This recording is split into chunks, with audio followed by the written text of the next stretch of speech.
El título para el día de hoy es Jesús es el Señor.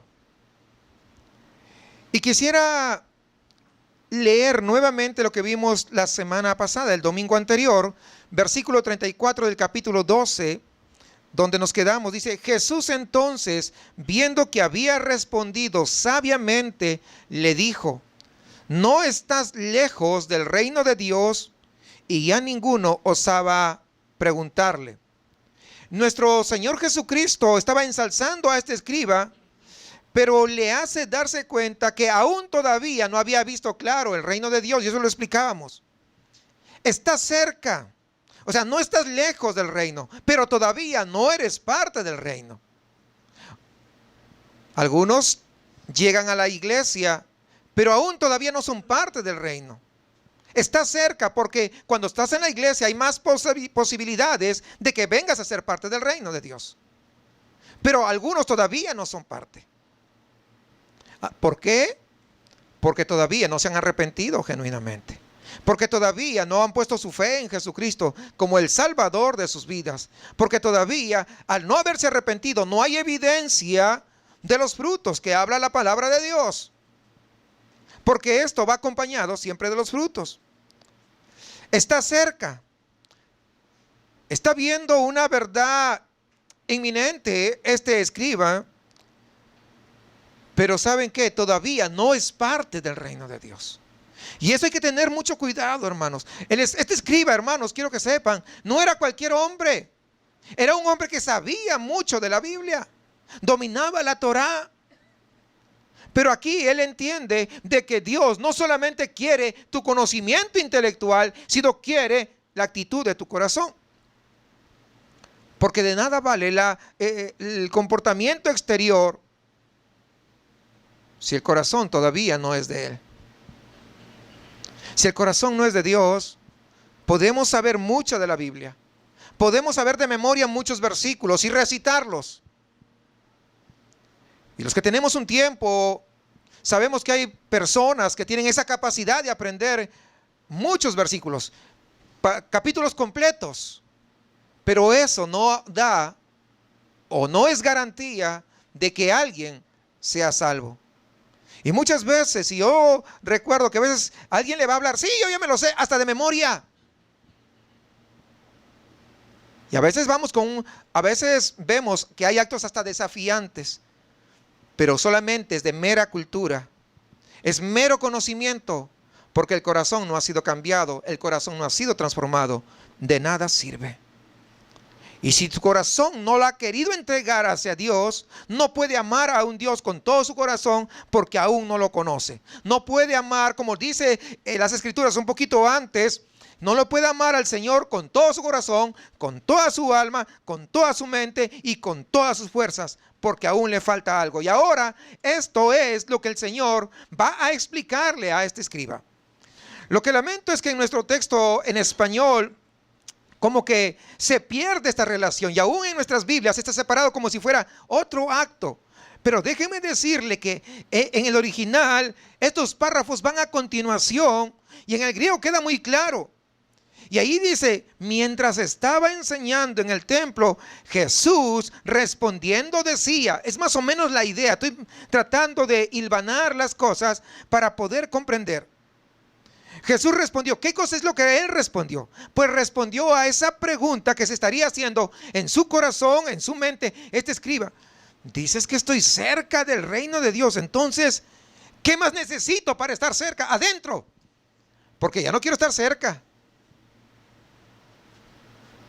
Porque de nada sirve estar cerca, sino ser parte del reino de los cielos. No significa solamente venir, solamente escuchar. Es más, algunos venir de repente, eventualmente. Porque a veces se cree que cuando ya viene alguien a la iglesia, con eso ya le tapa la boca a Dios. No nos creamos eso. Jamás creamos que porque un día venimos, con eso ya la libramos. No, hermanos. Mucho cuidado con esas actitudes. Entonces, Jesús responde haciendo una pregunta a los que, ¿qué más me falta? Recuerden, estamos viendo la idea más o menos de lo que había en el corazón. Versículo 35, que es el que vamos a empezar a estudiar. Enseñando Jesús en el templo, decía, y aquí viene la pregunta, y esta pregunta es como respuesta a la pregunta que había en el corazón de este escriba. Enseñando Jesús en el templo decía, ¿cómo dicen los escribas que el Cristo es hijo de David? Porque el mismo David dijo, por el Espíritu Santo, dijo el Señor a mi Señor, siéntate a mi diestra, hasta que ponga a tus enemigos por estrado de tus pies. David mismo le llama Señor. ¿Cómo pues es su hijo? Y gran multitud del pueblo le oía de buena gana. Estamos en la última semana del ministerio de Cristo sobre la tierra. Y durante este tiempo el Señor estuvo mostrando algunos aspectos muy importantes que conciernen al reino de Dios. Y asimismo, no solamente aspectos, sino cuál es la naturaleza de ese reino, para poder tener muy claro y que todos tengan bien claro de que el reino de los cielos no es con una mente humana, sino es con una mente espiritual. Y aquí vamos a ver un pequeño resumen de lo que hemos estado considerando hasta este momento, a fin de que beneficio de algunos que de repente no pudieron llegar, puedan ver de qué estamos desarrollando y podamos entrar en el desarrollo propio del día de hoy. Primero vimos en esta última semana la entrada triunfal, ¿recuerdan ustedes? En Jerusalén, donde todo el mundo le decía, Hosana, Hosana, bendito el que no viene en el nombre del Señor. Y le daban la bienvenida. Fue un momento de clímax en el ministerio, tal vez. Y si Jesús hubiera sido otro, hubiera dicho, bien, ¿cómo soy famoso? Pero no fue así. Fue un momento cuando el verdadero rey, que es nuestro Señor Jesucristo, se presenta en la capital del reino y las multitudes le aclamaron. Recibía, wow, todo tributo le estaban dando porque creían que era el Mesías que venía a liberarlos. Por fin el Mesías esperado va a venir a liberarnos del imperio romano. Sin embargo, después de que entró en la ciudad, dice que fue al templo. ¿Por qué? Porque se supone que el templo es la morada de Dios. Y entonces, pero no se quedó allí, sino que inmediatamente sale del templo y se va afuera, dormir fuera de Jerusalén. Con esta actitud lo que estaba dejando claro es que él no estaba dispuesto a alentar las expectativas que la gente se había hecho en torno a él en cuanto a un Mesías político. Porque es lo que pensaban. No, él va a venir, porque estaba profetizado, él va a venir y cuando él venga nos va a liberar del dominio de los romanos. Pero muchas veces pensamos eso. Cuando muchas veces se predica y dice, ven a Cristo que Él te soluciona los problemas, pues es capaz de solucionar problemas. Hemos visto milagros extraordinarios hacer. Hemos visto cómo restaura las vidas de las personas. Hemos visto cómo saca de aprietos económicos. Cómo saca de metidas de pata, decimos a veces, cuando le hemos metido y bien feo. Y de ahí nos saca el Señor. Pero lo principal, ¿saben qué es? Lo principal que Dios quiere es que podamos nosotros ser verdaderamente hijos de Él a través del arrepentimiento. Quiere hacer algo que ninguno de nosotros es capaz de hacer. Y es salvarnos, perdonar nuestros pecados. Porque a través del perdón de nuestros pecados va a venir el resto. Pero sin arrepentimiento no puede haber lo demás. Por eso que la Biblia es muy clara cuando dice, mas buscad primeramente el reino de Dios y su justicia. ¿Por qué su justicia? Porque nosotros si nos presentáramos, si hoy todos tuviéramos que presentarnos ante Dios en su justicia, ¿cómo te declararía Dios? ¿Inocente o culpable? Entonces te necesita la justicia del Señor, obligado. Y después de eso vienen todas las cosas por añadidura. Antes de eso, no. Alguien que no es hijo no se puede acercar a Dios. Solamente uno se acerca cuando ya es hijo. O los que son padres. Yo pregunto, ¿ustedes se preocupan por todos los muchachos que están necesitados? ¿Por todos? Pregunto a todos. ¿O se preocupa por sus hijos? ¿Por quién se preocupa? Por sus hijos. Porque hay una responsabilidad. Es igual con Dios. Dios trata con hijos. Solamente con hijos. Y eso dice la Biblia. Imagínense a alguien que no quiere saber nada con Dios. Nada. Y de pronto le pide ayuda. Yo recuerdo muy claramente unas imágenes en un terremoto que hubo en mi país. Yo estaba muy pequeño, unos 4 años de edad. Y estaba jugando allá afuera. En ese entonces no había tablets.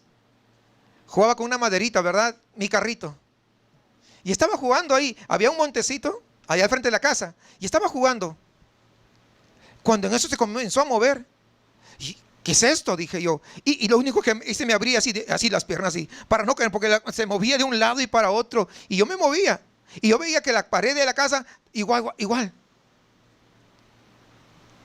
Y veo que sale la señora, la dueña de la tienda de la esquina. Sale y se hinca ahí. Dios, ayúdanos. Pues que, y yo digo, ahora ya entiendo. Digo, ¿cómo pidiendo ayuda si nunca le interesó saber las cosas de Dios? Y todo el mundo como loco, corriendo de un lado para otro. Y todos, Dios, Dios. Y otra, Dios, ¿por qué nos castigas? Y yo no entendía, tenía 4 años de edad. Pero ahora yo digo, ¿cómo no te va a castigar si no quieres saber nada con Dios? Y muchas veces esas reprensiones vienen para que nosotros podamos acercarnos a Él y buscarle de todo nuestro corazón. Y a través de esa búsqueda es que Dios haga todo lo que tiene que hacer en nuestras vidas. Pero primero empezamos con el arrepentimiento.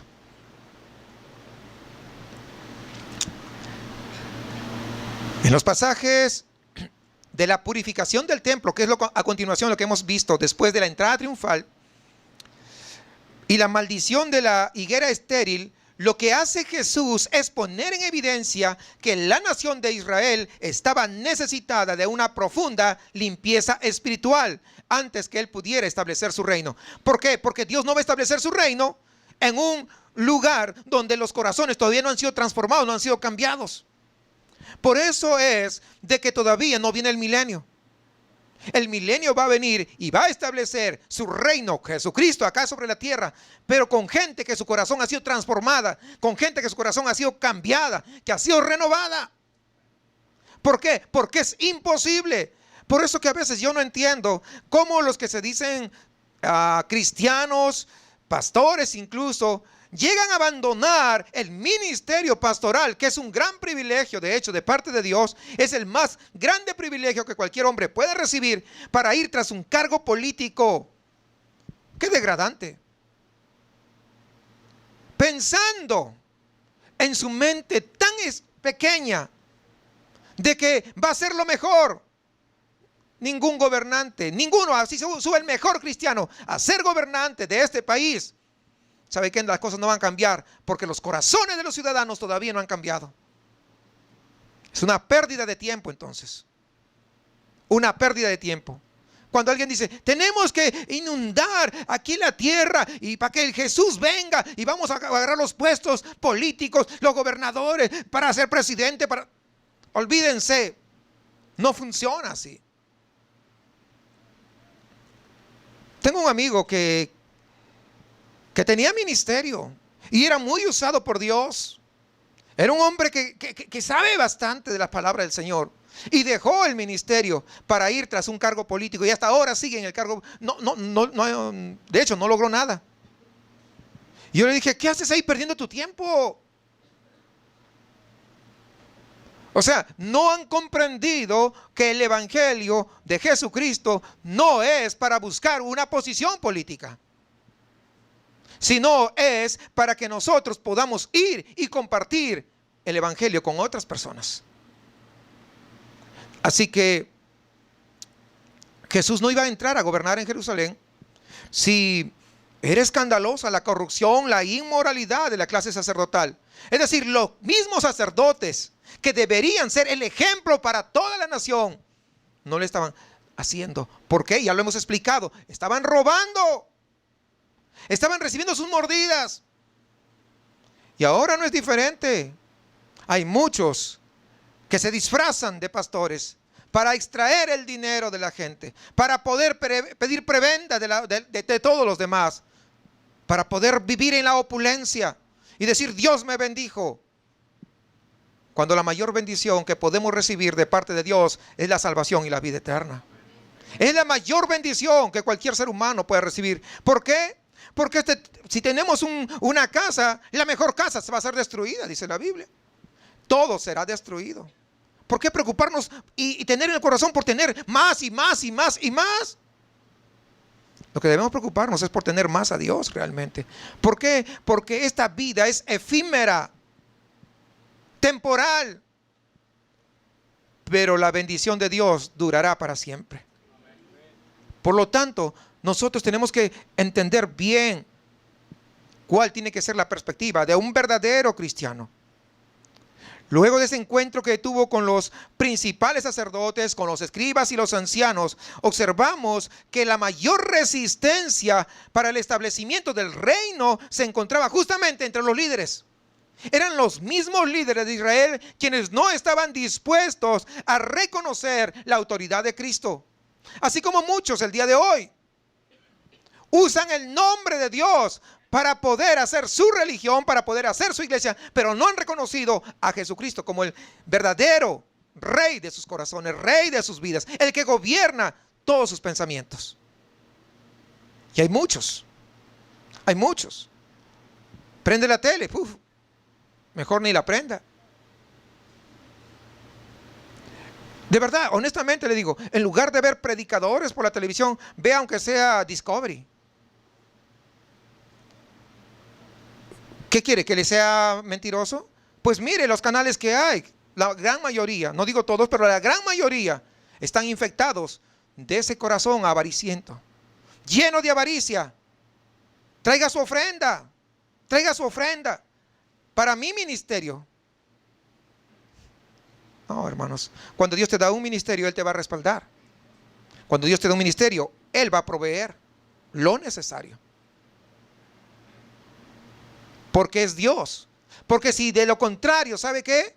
Estamos nosotros socavando el nombre de Dios. Estamos diciendo que nuestro Dios no es tan poderoso para poder soportar al ministerio que Él nos ha dado, al que Él nos ha llamado. Si Él nos llama al trabajo, Él nos va a tener que dar todas las herramientas. ¿Sí queda claro eso? Así que luego Jesús, con la parábola que contó acerca de los labradores malvados, ¿recuerdan? Estoy haciendo un recuento de todo. Él estaba anunciando que su actitud de rechazo de los líderes religiosos incluso llegarían a darle muerte a él. Pero eso mismo que aparentemente podría ser indicio de que Jesús tal vez no era el Mesías, porque no pueden matar al Mesías. Eso es lo que tenían en su mente. ¿Cómo es posible? Pero no se estaban dando cuenta que simplemente era el cumplimiento de la profecía, que el Mesías iba a ser despreciado por los mismos edificadores, por los mismos que tenían a cargo de llevar y guiar a todo el pueblo. Dígame, si un ciego podrá guiar a otro ciego, pues no. Lo mismo sucede en estos días. Hay muchos ciegos que predican y piensan que pueden guiar a otros ciegos, lo cual es improbable, lo cual es imposible. Si ambos se guían, un ciego guía a otro ciego, ambos caerán. ¿No dice eso también la Biblia? Pues eso también dice. Y eso es así. Por eso que me extraña que algunas personas me dijeron, sí, pero yo estoy bien con Dios aunque esté en esa iglesia, me dijeron. Y digo, ¿a poco? Sí, porque Dios, la salvación es personal. Ah, tienes toda la razón. Pero yo te digo, si tú tienes a un guía que es ciego, ¿a dónde te va a guiar? Por otro lado, sabemos que la poca levadura leuda, ¿qué? Toda la masa. No necesitas de mucho, solamente de poco.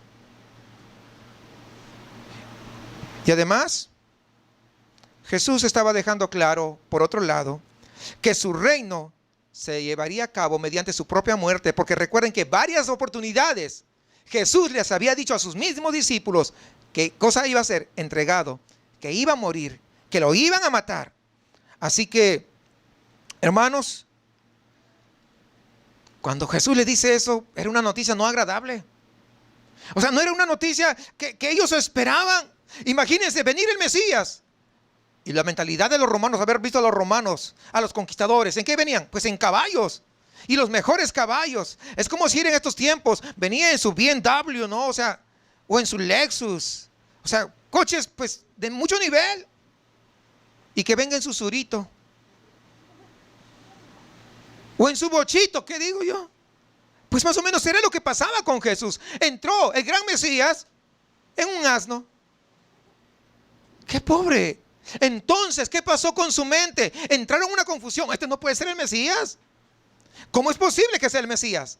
¿Sí comprenden? Porque esperamos un Mesías que venga bien trajeadito, que venga en su coche último modelo, ¿verdad que sí? O sea, todo eso esperaban. ¿Por qué? Porque ellos estaban viendo desde un punto de vista ¿qué? Humano. Porque ellos pensaban que Jesús venía ya mismo a establecer. Con esos corazones que tenían, pues ni modo. O sea, no podía, es imposible. Esa es la razón. Porque Israel no se arrepintió verdaderamente. Y eso lo estamos viendo, ¿verdad? Los días jueves, ¿recuerdan? Esa fue la razón. Con esos corazones, pues ¿cómo? Por ejemplo, ustedes recuerdan cuando los fariseos y los herodianos se acercaron a Jesús para tentarle una trampa a través de la pregunta del tributo a César. Esto dio ocasión para que nuevamente Jesús, él pudiera clasificar o clarificar que su reino no se iba a establecer por un llamamiento a la desobediencia civil, porque lo que querían, ojo, para ellos era una situación delicada. ¿Por qué? Primero, fíjense, se sentían oprimidos por Roma, que era el imperio dominante. Y aparte de sentirse oprimidos, tenían que tributar. Y no solamente tenían que tributar, sino que tenían que hacerlo en la moneda ¿de qué? De los romanos. Donde cuando veían la moneda en una cara, ¿qué cosa estaba? ¿La cara de quién? Pues del César. Imagínense usted tener que tributar y con la cara del César recordándoles que estaban como esclavos. Pues imagínense como que no era tan bonito, ¿verdad? Bonito recordatorio. Y dijeron, Jesús, y no querían, de hecho, no querían tributar. Tenían que hacerlo casi a fuerza. Por eso cuando vienen a Jesús y encuentran una oportunidad para tratar de hacerle caer, dicen, hey Jesús, ¿debemos dar tributo a Roma, sí o no? ¿Debemos darle ese tributo? ¿Llevar esos, no? ¿Pagar los impuestos al César, sí o no? Y era una pregunta difícil, déjeme decirle. Muy difícil. Porque si decía no, supuestamente, entre comillas, hubiera ido a favor de ¿quién? De los judíos, para que se rebelaran en contra de los romanos. Pero si hubiera dicho sí, los romanos hubieran estado ahí, ¡wow! Este sí que es de nosotros. Y todos hubieran pensado también que es un enemigo de Israel. No merecía. Entonces, la gran sabiduría. ¿Quién podrá desafiar la sabiduría de Dios? Le dijo, deme una moneda. ¿Y de quién es la figura? Pues de César. Entonces, dad al César lo que es de César y a Dios lo que es de Dios. No, pues se agarraron con la cabeza contra la pared y dijeron, pues a este no lo podemos agarrar ni en una, ni una. ¿Por qué? Porque ellos todavía tenían su mente puesto acá en la tierra. Esa es la razón. Así que no les dio la oportunidad de poder decir que Jesús estaba levantando a la insurrección al pueblo judío. Pero tampoco les dio cabida a los romanos para que digan que están en contra de ellos. Jesús, hay una sabiduría tan extraordinaria. Por otro lado, vamos a ver que más adelante Marcos recoge otra controversia de Jesús con los saduceos. Estoy haciendo todo un recuento para poder clarificar todo esto. Y ellos llegaron, los saduceos, recuerden, para hacerles recordar, eran lo mejorcito, eran la clase sacerdotal. Eran, si se quiere, en estos tiempos, los que ya tienen doctorado, ¿no? O sea, no eran cualquiera. Tienen doctorado. Los fariseos como si tuvieran una licenciatura. O sí, una licenciatura, ser ingenieros y todo. Pero los saduceos, no, pues eran PhD ya. ¿Verdad? O sea, estamos hablando de un nivel muy... Esos eran los saduceos, porque eran la clase sacerdotal, lo mejorcito que había. Y dijeron, no, pues este Jesús pudo con los fariseos y pudo con los herodianos, pero con nosotros, no, eso no va a poder. Y ellos no creían en la resurrección. Y justamente le hacen una pregunta acerca de la resurrección. Y el Señor aprovecha, siempre Dios, ¿verdad? Jesús, en este caso vamos a ser específicos, aprovecha la oportunidad para resaltar la autoridad de la palabra. Pero también explica con mucha claridad que el reino de los cielos ahí tendría lugar cuando haya la resurrección. O sea, les aclaró todo el panorama. Así que esto tenía que ser así porque el cumplimiento definitivo de las promesas hechas a Abraham y a sus hijos necesitaba un nuevo orden de cosas porque estaban contaminadas, porque estaban desvirtuadas todas las cosas. Así que la pregunta del escriba sobre cuál era el primer mandamiento, recuerdan que también lo estuvimos viendo, entonces sirvió para que Jesús explicara que el primer mandamiento es el amor a Dios y al prójimo. Es porque recuerden, más de 300 mandamientos ellos tenían en su mente. ¿Y a cuál va a ser? ¿Cuál de ellos escogemos? ¿Cuál es el primero?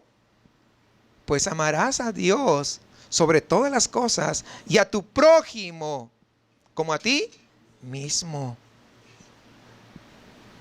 ¿Amas a tu prójimo?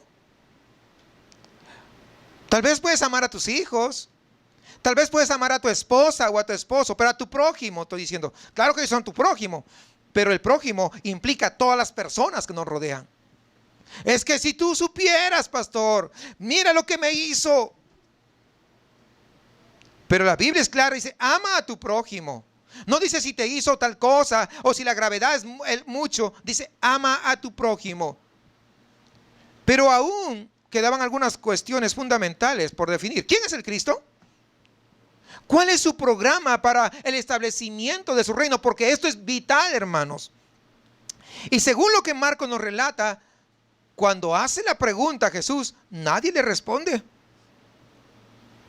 Y había gente que sabía, supuestamente, pero no tenían la capacidad para poder responder.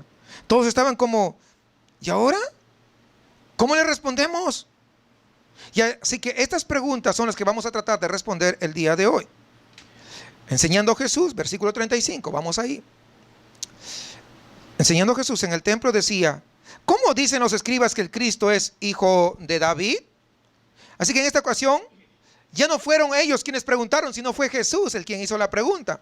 Su intención realmente no era crear problemas a sus oponentes judíos, sino que lo que quería era enfrentarlos con una cuestión que de alguna manera les iba a dar la clave, hermanos, para poder entender las profecías mesiánicas de la persona del Mesías.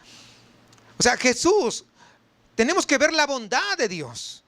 ¿Por qué? Porque ellos estaban más tapados que nada, hermanos. No entendían, no comprendían. ¿Cuántas veces le han hecho pregunta, y en todas las respondió? Pero como Jesús vio que todavía no habían llegado a una comprensión completa en ese amor que siempre caracteriza a Dios, les hace esa pregunta a fin de que ellos pudieran ver o tener mayor claridad al respecto sobre quién era la persona del Mesías. ¿Quién es? Porque todavía como que no les había caído el 20. Todavía no habían llegado a esa comprensión.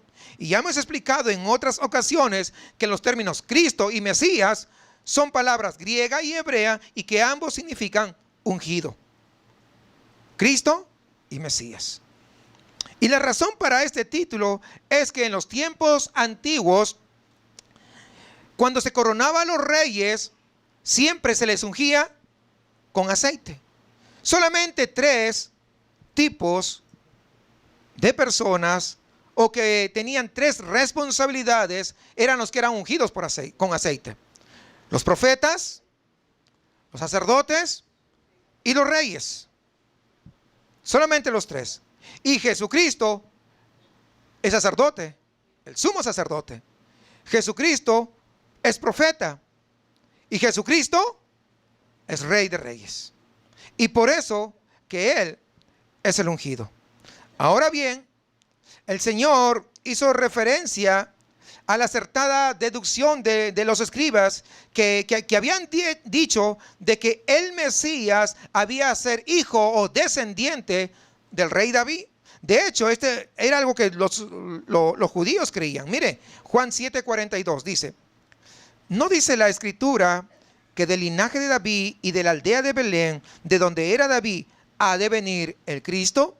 Es decir, esta era una promesa que Dios mismo había hecho a David en un momento crucial de su historia. Y quisiera llevarles a ese momento en que Dios, el Dios Todopoderoso, hace esta promesa. Para ello vamos a ir a 2 de Samuel, capítulo 7, versículo 8 al 16. 2 de Samuel 7, 8 al 16. Ahora pues dirás así a mi siervo David: así ha dicho Jehová de los ejércitos, yo te tomé del redil de detrás de las ovejas, para que fueses príncipe sobre mi pueblo, sobre Israel, y he estado contigo en todo cuanto has andado, y delante de ti he destruido a todos tus enemigos, y te he dado nombre grande como el nombre de los grandes que hay en la tierra. Además yo te fijaré lugar a mi pueblo Israel, y lo plantaré para que habite en su lugar y nunca más sea removido, ni los inicuos se aflijan más como al principio. Desde el día en que puse jueces sobre mi pueblo Israel, y a ti te daré descanso de todos tus enemigos. Asimismo, Jehová te hace saber que Él te hará casa. Y cuando tus días sean cumplidos y duermas con tus padres, yo levantaré después de ti a uno de tu linaje, el cual procederá de tus entrañas, y afirmaré su reino. Él edificará casa a mi nombre, y yo afirmaré para siempre el trono de su reino.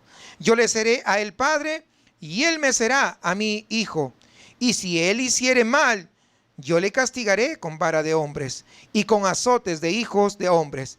Pero mi misericordia no se apartará de él, como lo aparté de Saúl, al cual quité de delante de ti, y será afirmada tu casa y tu reino para siempre. Ahí está. Delante de tu rostro, y tu trono será estable eternamente.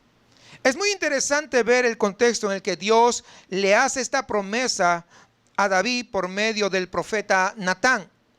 En aquella ocasión David había manifestado su deseo de edificar casa a Jehová, y aunque el profeta le dio aprobación de parte de Dios, recordemos que Dios no exigió una casa, pero Dios simplemente le permitió levantar esa casa, no a él sino a un hijo suyo. Y Dios le manda de vuelta al rey para explicarle que iba a ser Dios mismo quien iba a levantar casa a David. También le iba a dar a un hijo que se sentaría en el trono eternamente. Fíjense, por supuesto la historia ha dejado constancia de que Dios tuvo que castigar con vara de hombres y con azotes de hijos de hombres a muchos de los descendientes de David, hasta el punto que en los tiempos de Jesús, si usted recuerda, no había ninguno ocupando el trono de David su padre. No había descendencia de David ocupando. O sea, habían sido ¿qué? Castigados por la desobediencia. Pero la promesa de Dios seguía vigente, esperando el cumplimiento. ¿Por qué? Porque Dios no es hombre para mentir, ni tampoco es hijo de hombre para que se arrepienta. Por lo tanto, si Él dijo, te voy a dar, es porque te va a dar. Y si Él dijo que iba a establecer un reino que iba a ser eterno, es porque así iba a ser. ¿Sí captamos la idea? Pero no se había podido cumplir todavía. Ahora bien, en estas circunstancias y con una larga historia de fracasos, que desde luego conocemos cuando nosotros comenzamos a leer la palabra del Señor, era muy difícil pensar en quién podría ser este hijo de David que iba a llegar a sentarse en el trono. Pero lo que resulta imposible de imaginar era cómo un simple hombre podía llegar a gobernar eternamente. ¿Por qué no podría ser? Porque el hombre tiene un tiempo limitado de vida. ¿O no es cierto? Pero Dios le había prometido que iba a gobernar ¿qué? Eternamente. ¿Sí captan la idea? O sea, con un hombre natural esto era ¿qué? Imposible. Pero a todo esto debemos añadir otro detalle muy significativo, y es el hecho de que Jesús nunca había puesto objeciones cuando en diferentes ocasiones la gente le había llamado por el título hijo de David. No sé si ustedes recuerdan eso. Nunca dijo, hey, ¿por qué me llaman hijo de David? Y este fue el caso de Bartimeo. ¿Se acuerdan? El ciego Bartimeo. Hijo de David, ten misericordia de mí. Y Jesús no le dijo, no me llames hijo de David. ¿verdad? O cuando las multitudes, cuando lo estaban alabando, cuando él llega a Jerusalén y lo estaban alabando. ¿Recuerdan o no recuerdan? ¿Verdad? Y él tampoco dijo, hey, no me llamen hijo de David. ¿Era Jesús el hijo de David al que los judíos estaban esperando? Por supuesto que sí. Claro que sí. Y por eso nunca les corrigió a los judíos cuando se referían de esa manera o cuando lo llamaban de esa forma. Pero el problema es que las multitudes interpretaban este título con ideas meramente, ¿qué? Terrenales y con una fuerte carga política y nacionalista, desde luego. ¿Por qué? Porque al verse oprimidos, lo que más buscaban desesperadamente era un líder que los sacara de esos aprietos. Pero ¿quién había sido culpable para que ellos estuvieran en esos aprietos bajo dominio de los romanos? ¿Quién? Pues ellos mismos se lo habían buscado. Ellos, como dicen, la regaron y querían que otro venga a arreglar lo que ellos habían malogrado. Pero ¿saben qué? Dios va a hacer todas las cosas bien. No lo podía hacer en ese momento. Así que lo que Jesús se proponía era aclarar a la luz de las Escrituras. Versículo 36 dice, porque el mismo David dijo por el Espíritu Santo, dijo el Señor a mi Señor. Fíjense, qué interesante. Y algunos dicen que la Biblia en el Antiguo Testamento no habla de Jesucristo. Pues hay un ejemplo. De hecho, esto está en el Antiguo Testamento también. Esto está en el Nuevo, pero esto es tomado del Antiguo Testamento. Aquí, nuevamente, el Señor está haciendo uso del Antiguo Testamento. Y en esta ocasión, ¿qué está citando? El Salmo 110. O sea, esto que está diciendo está en el Salmo 110. Y se está refiriendo ¿a quién? A Jesucristo. Dijo el Señor. Dijo el Señor, David. Dijo el Señor, ¿quién? Jehová, el Padre. A mi Señor. Y está con mayúsculas. ¿A quién se está refiriendo? Ahí se refiere a Jesucristo. ¿Se dan cuenta? Ya está ahí. O sea, desde el Antiguo Testamento, Jesucristo ya estaba presente. Porque Él es Dios. Y así que, sin duda, este es un versículo muy importante en cuanto a la doble autoría de la Biblia, la humana y la divina. ¿Por qué? Porque aquí este salmo comenzaba con una invitación a sentarse al trono. Jehová dijo a mi Señor, siéntate a mi diestra. Ahora bien, ¿quién hacía la invitación? ¿Y a quién se dirige la invitación? Para empezar, en este salmo está claro que quien hacía la invitación era Jehová, estábamos el Padre. Y todos aquellos escribas hubieran estado de acuerdo, hubieran dicho amén. ¿O no? Sí, porque está escrito en el Antiguo Testamento. Entonces hubieran dicho amén. Y el Señor Jesucristo confirmó lo que por otro lado era evidente, que a quien estaba invitando a sentarse en el trono era ¿quién? Al Mesías. La pregunta de Jesús es, ¿cómo puede el Mesías ser el Señor de David y seguir siendo su hijo? Qué interesante. Lógicamente que en una mente tan corta, tan pequeña como la que tenemos nosotros, ni la mente más prodigiosa podía entender esto. La respuesta, como es lógico, es el misterio de su propia persona. Desciende de David según la carne, pero es el Señor de la gloria según el Espíritu. ¿Sí entendemos eso? La identidad de Jesús, entonces, es el tema fundamental de la vida. ¿Qué representa entonces Jesús para usted? Usted que el día de hoy vino para que Dios le hable, ¿qué representa Jesús a su vida? Y de hecho, todo el tema de cómo entrar en el reino, cómo vivir en el reino, depende de este punto. ¿Quién es Jesús para ti? ¿Quién es Jesús? Jesús, lo hemos visto, es el Señor. Pero ¿quién es para ti? Porque David mismo le llama ¿qué? Señor. Entonces Jesús es, ¿qué cosa? Señor. Jesús es el Señor y Jesús debe ser mi Señor. Y no sé si es el tuyo. Esto es importante. Ahora mismo, como ya hemos dicho, este Mesías había de ser hijo de David. Y es aquí donde surge la pregunta de Jesús. ¿Cómo David le llamó Señor si es su hijo? Para entender un poquito debemos recordar la cultura oriental. Ningún padre, escúcheme bien, ningún padre y mucho menos un monarca, un rey como David llamaría jamás a nadie ni a uno de sus propios hijos Señor. Ninguno. Y todos descartamos, por ejemplo, que aunque José llegó a ocupar un cargo importante, recuerdan en Egipto, llegó a ser el segundo hombre después de Faraón. Sin embargo, no queda registrado que su padre, Jacob, lo haya llamado Señor, porque culturalmente eso no es factible.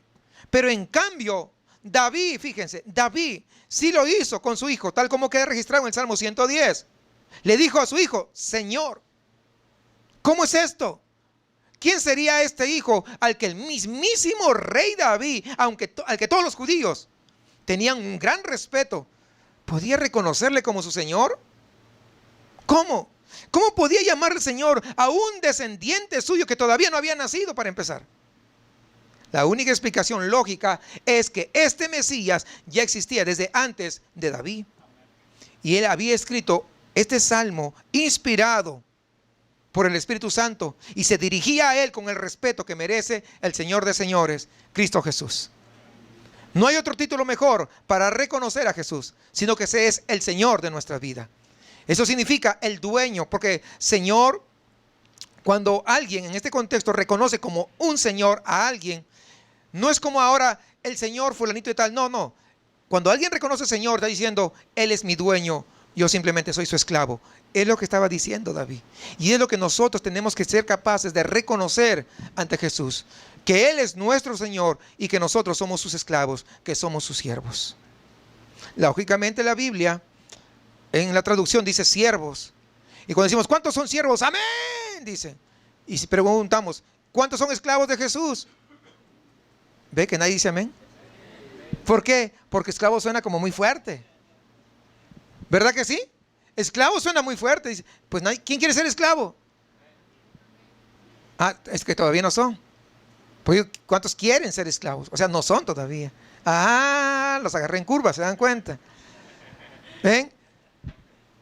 Pero verdaderamente, hermanos, la única manera para que Dios pueda obrar en nosotros, en nuestra vida, en nuestro corazón, y podamos ser cambiados, es eso, de ser esclavos verdaderamente de Él. ¿Por qué? Porque un esclavo ya no tiene derechos.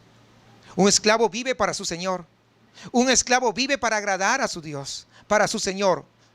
Un esclavo no se preocupa de nada más que de agradar a su Señor.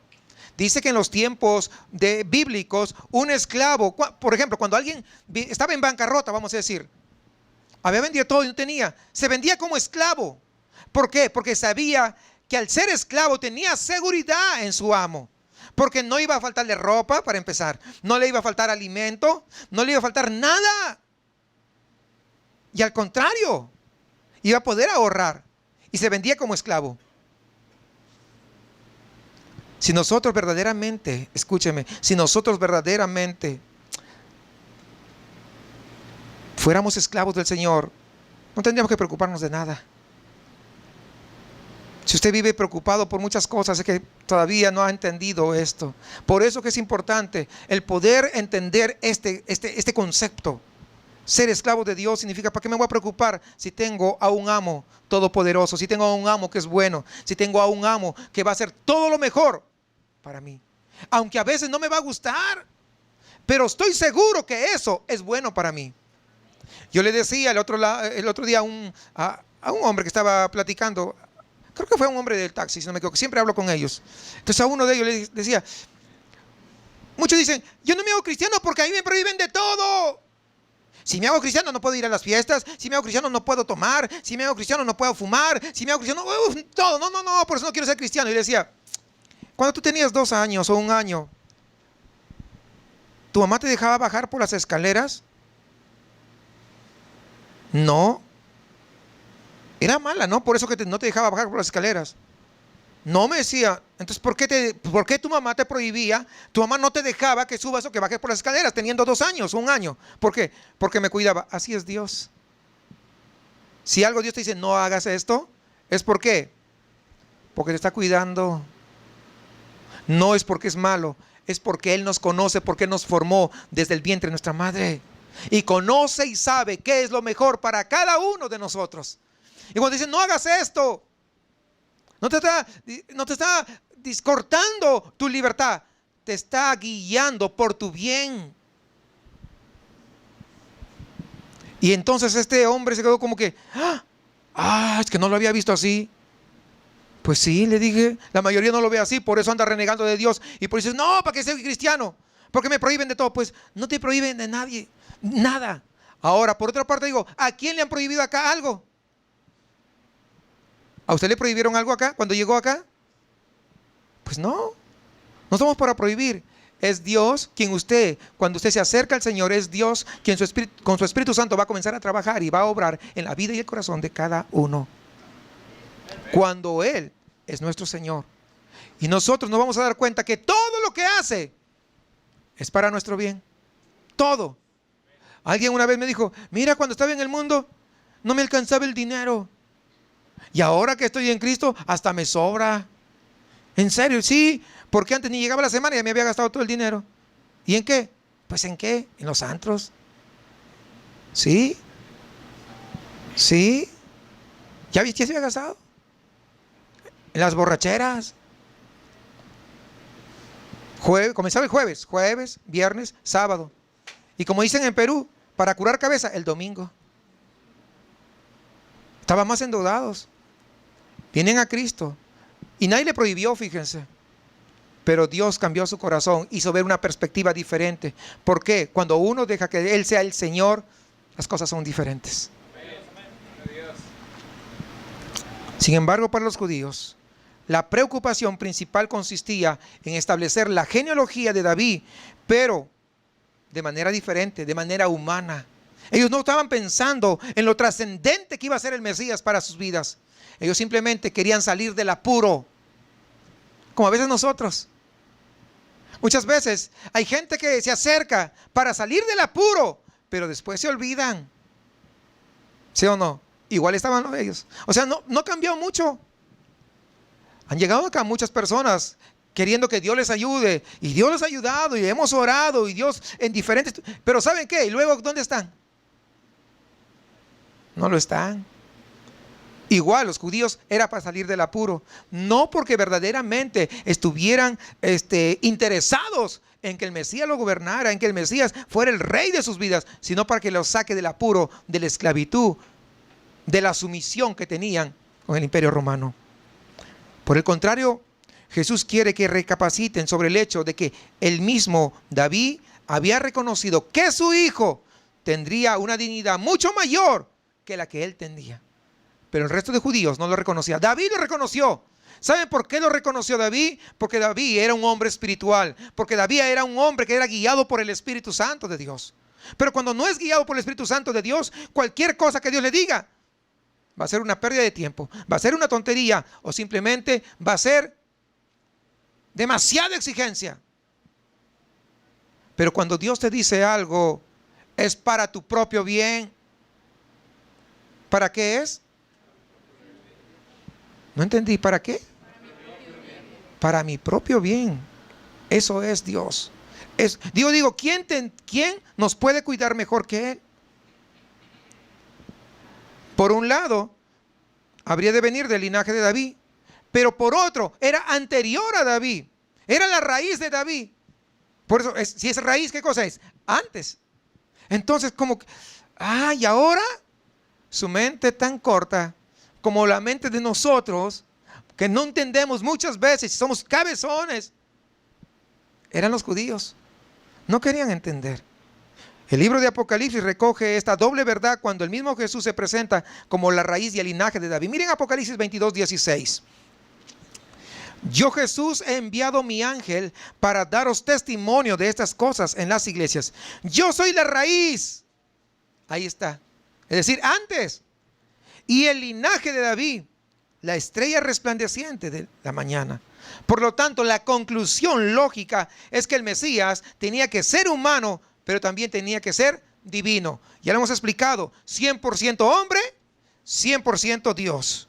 Como hijo de David, sería humano, pero como Señor de David, sería divino. ¿Entendemos eso? ¿Oh? Y esta es la gran verdad que los escribas no habían llegado a comprender con todo su intelecto, con toda su capacidad. Y ese es el mismo problema que tienen el día de hoy los racionalistas, los modernistas, los humanistas de nuestros tiempos. Porque todo quieren que les demuestre. Demuéstrame. Si yo no lo veo, no creo en Dios. Sí, así me dijo una vez uno. No, no, yo no creo en Dios hasta que no lo vea. Yo le dije, ¿en serio? ¿Y por qué? ¿Por qué no crees en Dios? Es que no lo he visto. Agarré y le di un pellizcón, ¡pah! Pero bien fuerte, ahí en el brazo. ¡Ay, qué tienes! Yo nada, ¿por qué le digo? Porque me dolió. ¿Qué cosa te dolió? Es que me pellizcaste. ¿Qué? ¿Y te dolió? Sí, me dice, me dolió. ¿Por qué? ¿Acaso yo soy de acero o qué cosa? Me dijo. No, le dijo, pero como yo no vi el dolor, no creo que te haya dolido. Se quedó medio sacado de onda. Le digo, pues sí. Es más, la Biblia habla de ti, le digo. ¿A poco? ¿En serio? Se alegró. Sí, le dijo. Dice necio. ¿Cómo que? Sí, dice la Biblia. Dice el necio en su corazón, no hay Dios. Ese eres tú, le dije. Y me di la vuelta y me fui. Se quedó como intrigado. Y, pues, ¿qué quiere que le voy a rogar? No, es que la gente necia a veces, ¿no? No le voy a pellizcar a todo el mundo a usted. No, ese porque lo conocía, era un conocido también. Hermanos, Jesús había afirmado en innumerables ocasiones que Él había existido de la eternidad, pero no habían entendido. Y ya temprano decía el hermano Marco, nos han hablado una vez, otra vez y otra vez, y a veces no hemos entendido. ¿Recuerdan? Dijo eso temprano. Pues si Dios nos seguirá hablando hasta que entendamos. ¿O no? Pues sí, así es Dios. ¿Y sabe cómo se llama eso? Misericordia de Dios. ¿Captamos? ¿Captamos la idea? Misericordia de Dios. ¿No quieres escuchar? Ahí te va nuevamente. Y ahí te va nuevamente. Y ahí otro mensaje sobre lo mismo. Por ejemplo, los judíos se escandalizaron cuando dijeron que antes de Abraham yo soy. ¿Se acuerdan ahí en Juan 8? Cuando Jesús dijo, ¿qué? Este es un blasfemo. ¿Cómo puede ser antes de Abraham? Su mente muy corta. Porque no eran espirituales. Es decir, de nada sirve tener intelecto, de conocer mucho, si no tenemos ¿qué? Lo espiritual. Lo espiritual. Esa conexión del Espíritu de Dios con nuestro espíritu que nos da ese entendimiento. Y lo mismo ocurre cuando con toda claridad afirmó su filiación divina. Mire, Juan 5:18. Por esto los judíos aún más procuraban matarle, porque no solo quebrantaba el día de reposo, sino que también decía que Dios era su propio Padre, haciéndose igual a Dios. Entonces, ¿cómo? Ahora, ahí en el otro pasaje más antes de seguir, Juan 10:33, fíjense. Le respondieron los judíos diciendo, por buena obra no te apedreamos. Porque eres bueno, no te estamos apedreando, sino por la blasfemia, porque tú siendo hombre, te haces Dios. O sea, no conocían. Ahora, no lo juzguemos muy apresuradamente, hermanos, porque podemos entender esta reacción. Ellos habían sido educados en el estricto monoteísmo del Antiguo Testamento. Y les habían enseñado que pues Dios es uno. ¿Y cuántos están de acuerdo que Dios es uno solo? Claro que Dios es uno solo. Y las declaraciones de Jesús parecía que rompía este principio sagrado. Lo que ellos no entendían es de que Dios es uno, pero manifestado en tres personas. Dios Padre, Dios Hijo y Dios Espíritu Santo. Pero es un solo Dios. Y eso al no entenderlo, y el día de hoy ocurre lo mismo. Cuando escuchan hablar de la Trinidad, a ver, primero te dicen, a ver, muéstrame la palabra Trinidad en la Biblia, ¿en qué parte existe? Pues lógicamente es un término teológico, no existe, pero es un término teológico que se usa para referirse a que Dios es manifestado en tres personas. No existe esa palabra. Así que no se vaya a pelear usted con alguien, a ver, déjame buscar, y comienza a buscar y nunca lo va a encontrar. O sea que la palabra Trinidad no existe, pero es un término teológico, ¿verdad? Para referirnos a Dios en el cual cohabitan las tres personas. De hecho, esto estaba presente desde antes. Salmo 110 está presente esto, ¿no? Entonces, sin embargo, a veces al no tener el entendimiento, pues se concluye de manera tergiversada y no se llega a ese entendimiento claro y continuo. Ahora sigamos, entonces, vamos a ver sobre el programa de Dios. Porque el mismo David, versículo 36, dijo por el Espíritu Santo, dijo el Señor a mi Señor, siéntate a mi diestra. Esta expresión, siéntate a mi diestra, es indicativo del incomparable honor y de la dignidad que Dios está concediendo a su ungido. No es cualquiera, siéntate a mi diestra. Porque ¿Qué criatura podía ser invitada a compartir semejante posición de igualdad con Dios? Quedaba claro que aunque David había sido un gran rey, la invitación a sentarse a la diestra de Dios no era para él. En su primer discurso de la era cristiana, el apóstol Pedro lo explica este pasaje diciendo que David había ascendido personalmente al cielo para compartir el trono de Dios. La invitación se dirigía a su hijo, desde luego. Y según lo explica Pedro, encontró su pleno cumplimiento en Jesús cuando Él resucita y cuando Él asciende allá a los cielos. Hechos capítulo 2, versículo 34, para ir aclarando esto. Hechos 2, 34 al 36. Porque David no subió a los cielos, pero él mismo dice: dijo el Señor a mi Señor, siéntate a mi diestra hasta que ponga a tus enemigos por estrado de tus pies. Sepa pues ciertísimamente toda la casa de Israel que a este Jesús, a quien vosotros crucificasteis, Dios le ha hecho Señor y Cristo. Por supuesto, Jesús no se convirtió en Señor y Cristo en el momento de su ascensión, porque Él siempre fue Señor y Cristo. 100% humano, 100% Dios. Lo que Dios estaba haciendo por medio de esta exaltación era manifestar que Jesús poseía esos dos atributos y por lo tanto le otorga la posición en el universo que es coherente con su dignidad. ¿Cuál es? De ser Dios. De ser Dios. Pero al mismo tiempo, la invitación a sentarse en su trono implicaba necesariamente que había un tiempo en el que el Mesías no había estado sentado a la diestra de Dios. Y sabemos que esto tuvo lugar cuando el Hijo vino acá al mundo para salvar a los pecadores. ¿Recuerdan eso? Pasó 33 años de su vida acá. No estaba centrado allá en su trono de gloria. Ahí en Juan 16, 28 dice: salí del Padre y he venido al mundo. Otra vez dejo el mundo y voy al Padre. Es decir, hubo un espacio de tiempo en el cual Jesús no estuvo sentado en su trono. Por eso esa invitación a sentarse a su diestra es después de eso. ¿Sí estaba claro? Porque no estaba presente ahí. ¿Hasta cuándo? Hasta que ponga a tus enemigos por estrado de tus pies.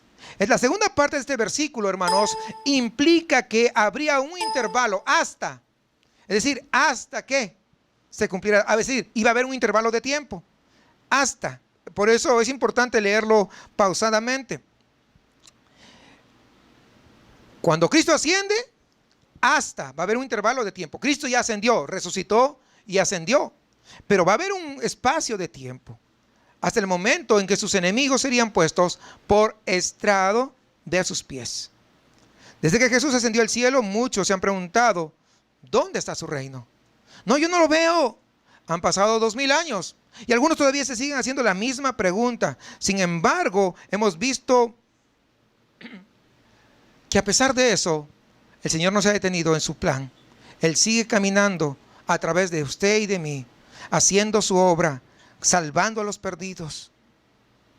Las cosas se van a poner de mal en peor, pero la iglesia sigue caminando. Puede venir la situación más difícil, pero la iglesia sigue avanzando. Hermanos, han pasado situaciones difíciles. El siglo pasado pasó lo del Holocausto. Ha habido años antes la Santa Inquisición, y hemos visto mártires cristianos, pues al por mayor, muchísimos. Y ante todo esto, muchas veces dicen: y así me dices que Cristo es Señor y Cristo, y viendo las cosas que van de mal en peor. Hace poco, hace 2 días, se enfrentaron allá a balazos. Imagínense, más de 43 muertos, como si la vida no tuviera valor. Qué terrible. Se ha devalorado tanto la vida que ahora matan a las personas por 200 pesos. Qué triste. Qué triste, hermanos. Esto definitivamente muchos les lleva a preguntarse: ¿y Jesús dónde está? ¿Y Dios por qué no hace algo? Pero déjenme decirles algo. Nunca formó parte del programa divino de Dios empezar a erradicar inmediatamente la maldad después de su ascensión. Eso no lo establece la Biblia. Por eso que no está haciendo nada al respecto. Esa es la razón. Usted ve la Biblia, no es eso. Sino el programa de Dios es que más almas sean que salvas. El Salmo anunciaba un periodo de tiempo indeterminado entre su glorificación, a la ascensión, allá a la diestra del Padre, y su segunda venida para juzgar a los pecadores. ¿Usted se imagina? Si Dios hubiera querido erradicar, hubiera tenido que venir de inmediato. Y yo le pregunto, ¿todos ustedes hubieran sido salvos si Dios hubiera venido antes? ¿Sí o no?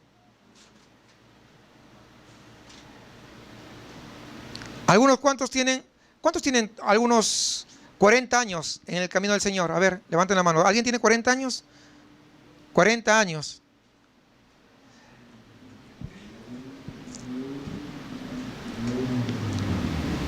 Si hubiera venido hace 45 años, ¿usted hubiera sido salvo? ¿Se da cuenta? ¿Cuántos tienen 20 años? ¿Hubiera sido salvo realmente si hubiera venido Cristo en ese tiempo? ¿Se dan cuenta?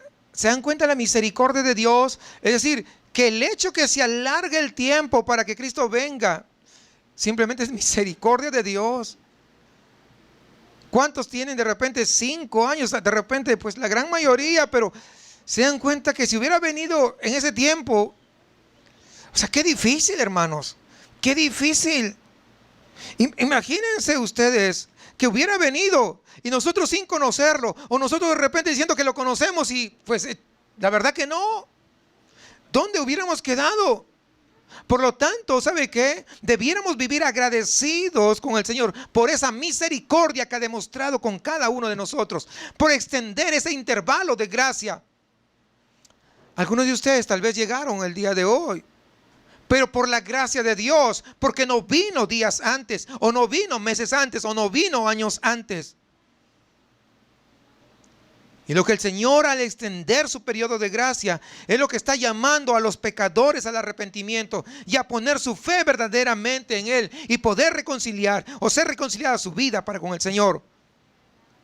Pero es bueno agradecerle. Pero también por otro lado es cierto que algunos se burlan de la paciencia de Dios.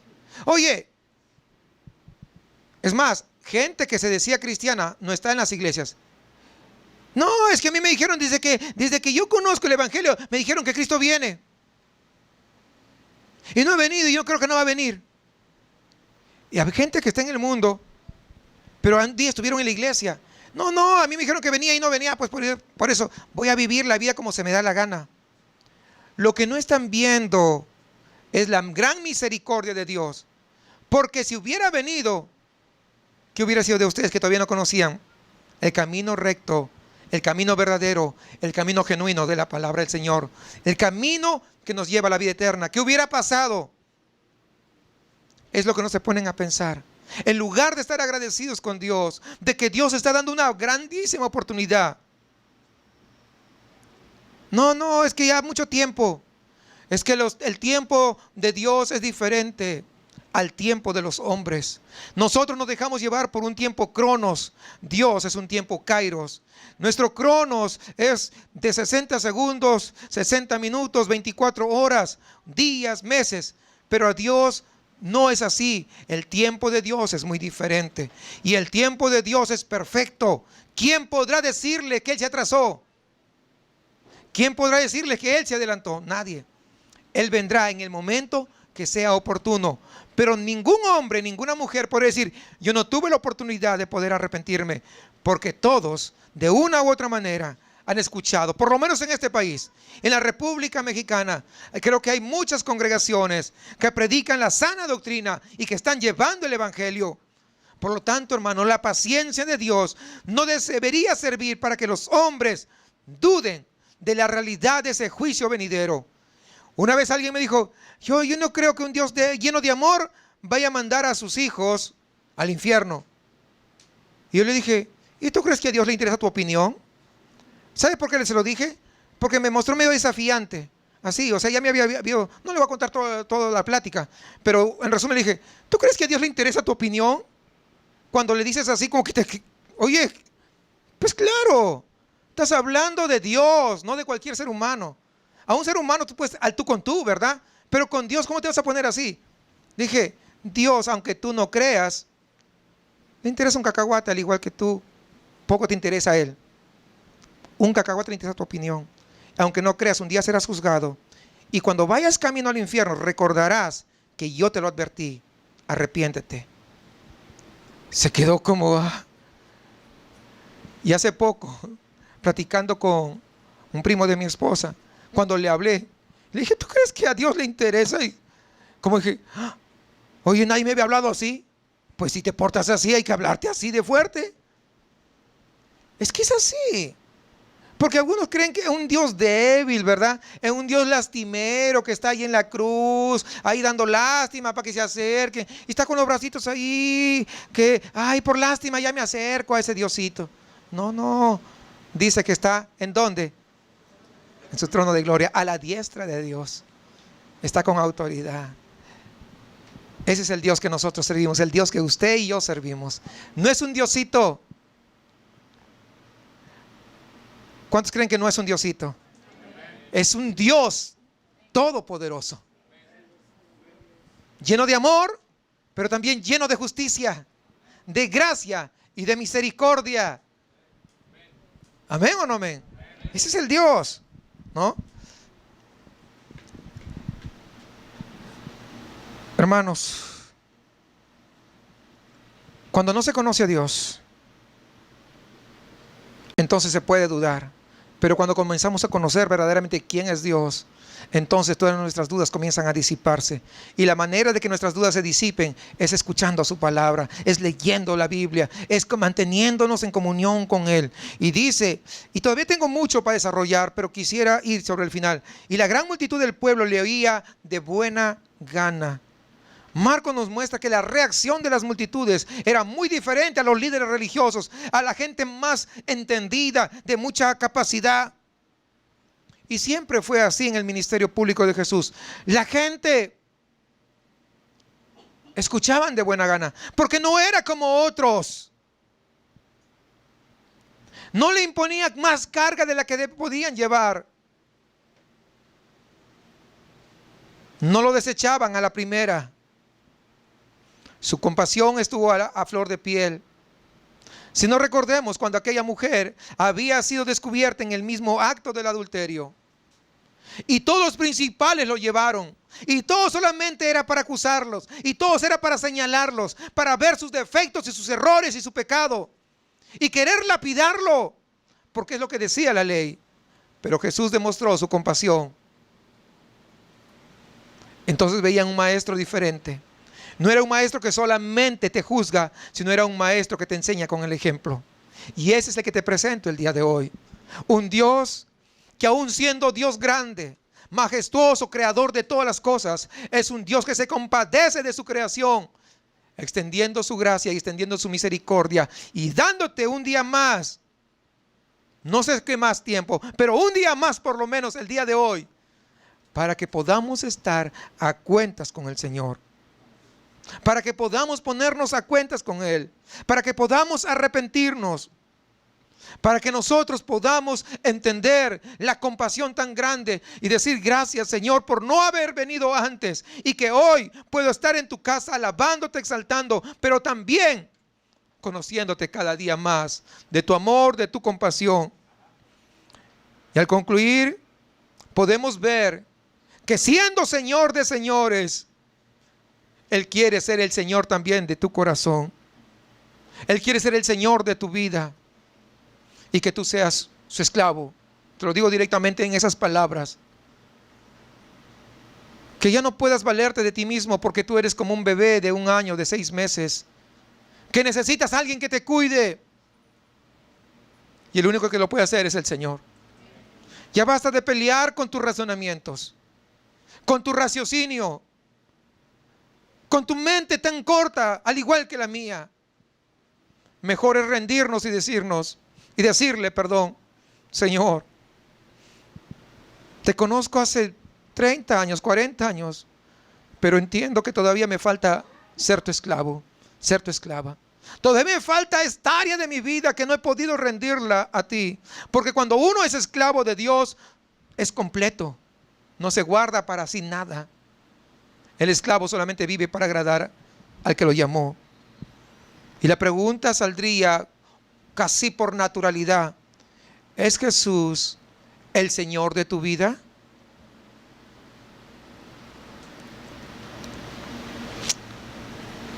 ¿Es Jesús el que te motiva lo que tú haces y lo que dejas de hacer? ¿Verdaderamente Jesús gobierna todo lo que tú haces? No dije una parte, dije todo.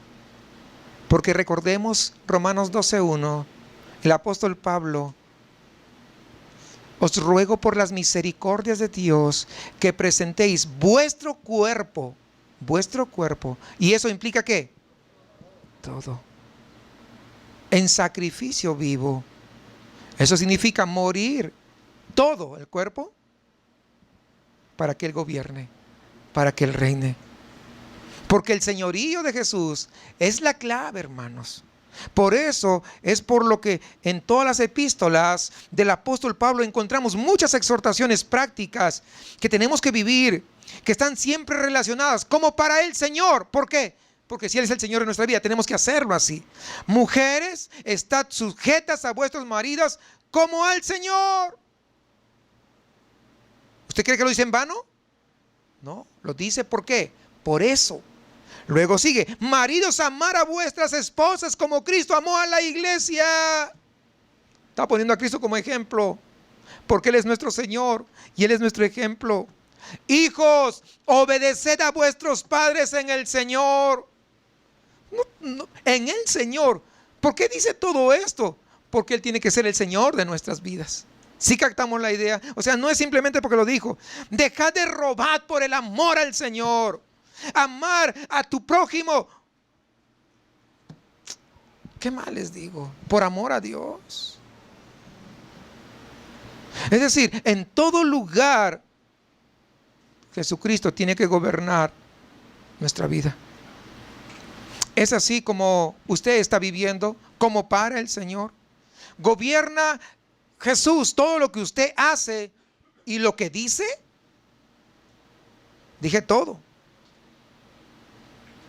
Jesús es el centro de su vida, el centro de su corazón. Pablo escribe a los Colosenses y les dice: y todo lo que hagáis, sea de palabra o de hecho. ¿Se da cuenta? Agarra los dos ámbitos: de palabra o de hecho. ¿Y esto involucra qué? Todo. Hacedlo todo en el nombre del Señor Jesús, dando gracias a Dios Padre por medio de Él. Somos llamados entonces a ser esclavos de Él, porque cuando somos esclavos de Él, Él tendrá cuidado de nosotros. Esta es la vida de un verdadero cristiano. Esta es la vida de una persona que es verdaderamente salva. Ya no le importa mucho la opinión del hombre, la opinión incluso de su familia, le importa la opinión de Dios. Ya no vive para agradar al hombre, vive para agradar a Dios, porque Cristo es su Señor. Ya no está cerca del reino, como ese escriba que estaba cerca del reino, sino que es parte del reino. Y mi pregunta: ¿tú estás seguro que eres parte del reino? ¿O estás cerca del reino? Porque si estás cerca del reino, significa que no eres hijo. Y si no eres hijo, necesitas hoy aprovechar esta oportunidad. ¿Es Jesús el Señor de tu vida?